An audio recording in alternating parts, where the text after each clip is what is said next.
All right, y'all, welcome to the show. Hope everybody out there is having an awesome day. It is Thursday, January 29th, and I got a great one for you lined up. So in just a second, we have some new numbers coming out. It looks like Trump is super duper ultra extra mega cooked for the midterms, assuming it's a free and fair election, y'all, which is a pretty, it's a pretty iffy assumption at this moment, if you ask me. But we'll talk about that. We also have this incredibly disheartening story of a bunch of MAGA idiots falling for fake Somali fraud videos. AI slop fake Somali fraud videos, and they're all in. This country in the long run, man, I don't know how we survive this. With AI videos on the rise and the IQ of the right currently plummeting seemingly by day, I don't know how we survive this. And then later on, Megyn Kelly hits a disturbing new low that we'll talk about. We also have Trump losing his strongest soldiers, which you simply love to see. And Trump's Board of Peace is really just imperialism on steroids. That's what it actually is. And I got a great video that breaks that down for you. So you guys know the drill, man. Everybody please do me a big favor. Subscribe to the channel and click that bell icon. This way you get the videos delivered to you as soon as I drop them, and you don't have to rely on the YouTube algorithm to serve them to you. Because remember, the YouTube algorithm does not love political content. So if you sub, just also click that bell icon for me. You can also support the show on Patreon. That link is below. And I ask you because this is real independent media, y'all. I've never talked to an advertiser, never done an ad read, never talked to a billionaire or a PAC or a government or anything like that. You guys support this show from the ground up. We're one of very few outlets that actually tries to live the values of independent media here. So I appreciate you if you support the show. If you don't, please consider it. Or you can just tip with that thanks button on YouTube. That also is really appreciated if you can do that.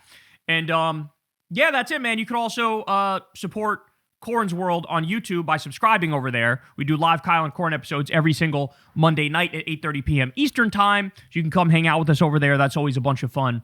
And yeah, let's go ahead and get it, y'all. So let's start with this here. We got some new numbers that just came out on what the midterms would look like given Trump's economic numbers. And let's just say it does not look good for our big, beefy, wet president. So let's take a look. Here we go. The economy and inflation ate Joe Biden's presidency alive, and now it is eating Donald Trump's presidency alive. I mean, just take a look here. Net approval rating on the economy. You go back to this point in the Joe Biden presidency, he was 19 points underwater. You go into Donald Trump's presidency, hey, he started off in the positive territory at plus 6 points. But down he goes, down the slide into the ocean he goes, negative 20 points. Donald Trump is actually in slightly worse position right now in the economy than Joe Biden was in this presidency. And of course, Joe Biden, as I said at the top, the economy ate his presidency alive. And right now it is eating Donald Trump's presidency alive. A lot of the focus the last few days, understandably, has been on the immigration crackdown. Is that what Americans want to see? No, this is the whole thing. You know, why is Donald Trump going into Iowa right now? And it is because of this. I mean, Trump administration is focusing too little on lowering prices. The vast majority, 3 in 4 Americans say he's focusing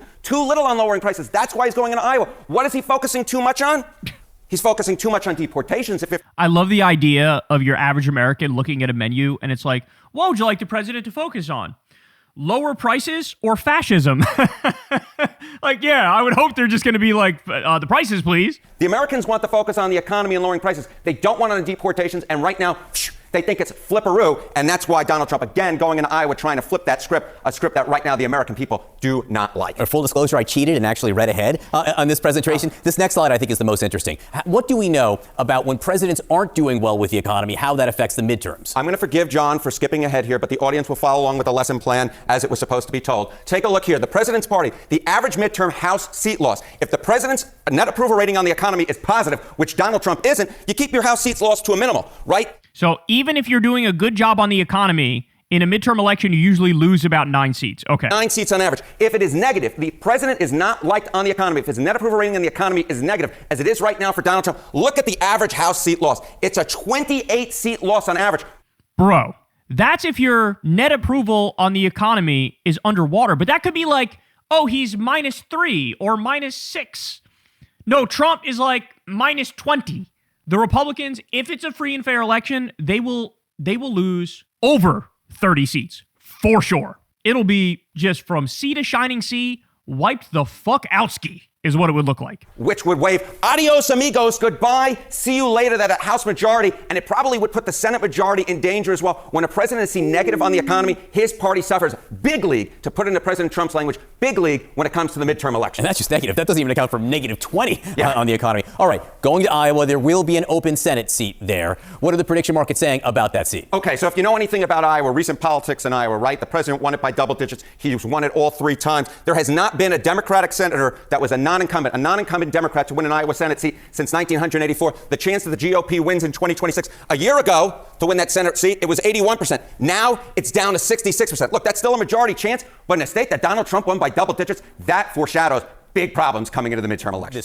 By the way, even that, no, we're talking like a coin flip in Iowa at the rate we're going. Because understand something, it is directly because of Trump's policies that red states like Iowa are actually hurting the most in many respects.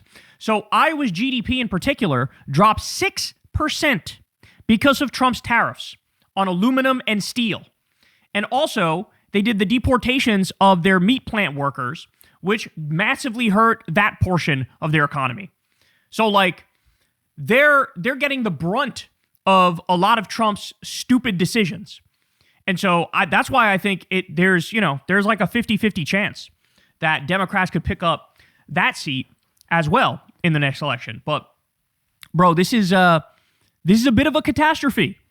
This is a bit of a catastrophe for Republicans. There's no way around it. When you look at these numbers, bro, that is like, they're hurting. They're hurting. But then, of course, the question is raised, yeah, but what if it's not a free and fair election? Which brings me to this. FBI searching Fulton County Elections Office as it investigates alleged voter fraud. So this is about a conspiracy theory from 2020, and the FBI is doing a raid over it. Okay, this is right up there with being as stupid as arresting James Comey and arresting Letitia James. And by the way, those cases fell apart like fucking instantly. It just seemed like they were trying to harass them, and that's why they arrested them, knowing like, hey, we ain't got shit on them, and we're going to have to let them go eventually. But this is just like that.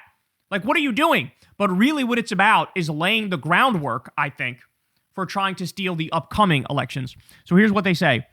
The FBI is serving a warrant Wednesday at an elections office in Fulton County, Georgia, as it probes alleged voter fraud in the 2020 election.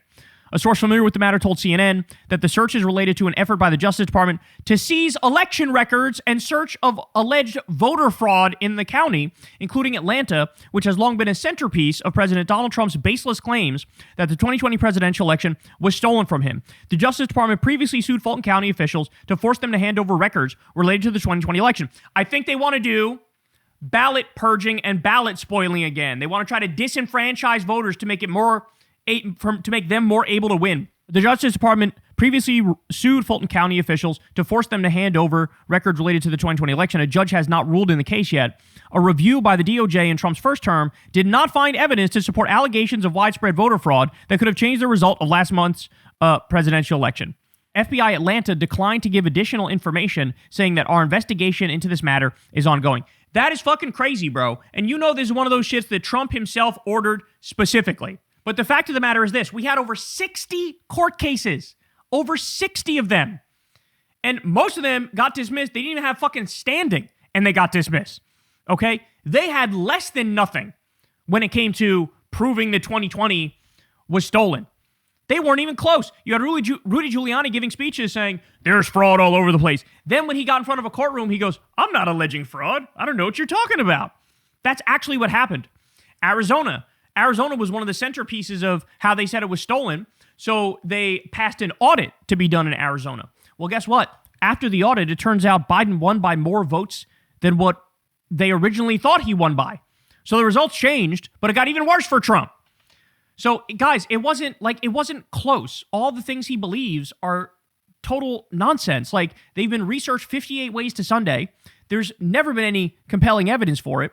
Even fucking, like, Dinesh D'Souza's shitty movie fell apart under minimal scrutiny, the 17,000 Mules or whatever the fuck it's called. So, the fact he's still doing this, but the reason he's doing this, it's got nothing to actually do with 2020.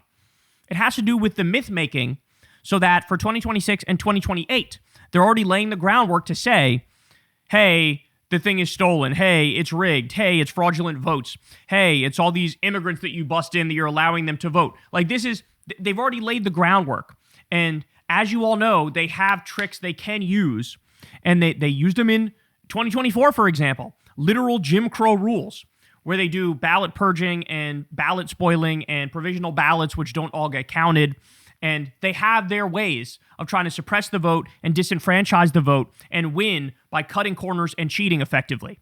And that's exactly what I fear here. So while it's great news that Democrats are up a lot for the midterms and that Trump would get wiped the hell out if it was real, the question is, can we keep it real?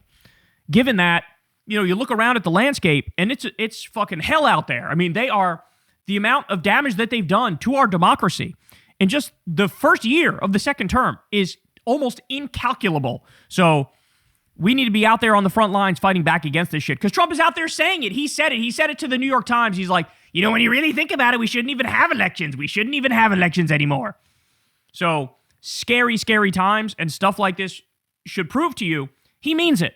No, this motherfucker tried to steal 2020. He literally does things like cheats at golf still. And so you think he's just going to willingly fucking let Republicans and himself lose all this power? He's building that ballroom. The ballroom itself is proof he wants to stay there beyond that. That shit is going to take more than 4 years to fucking build. You think he doesn't want to experience it? No, we are in a horrible place. He keeps floating now. Maybe I'll run again. Maybe I'll run again. I'm telling you, man, it always starts out a joke until it's not a joke.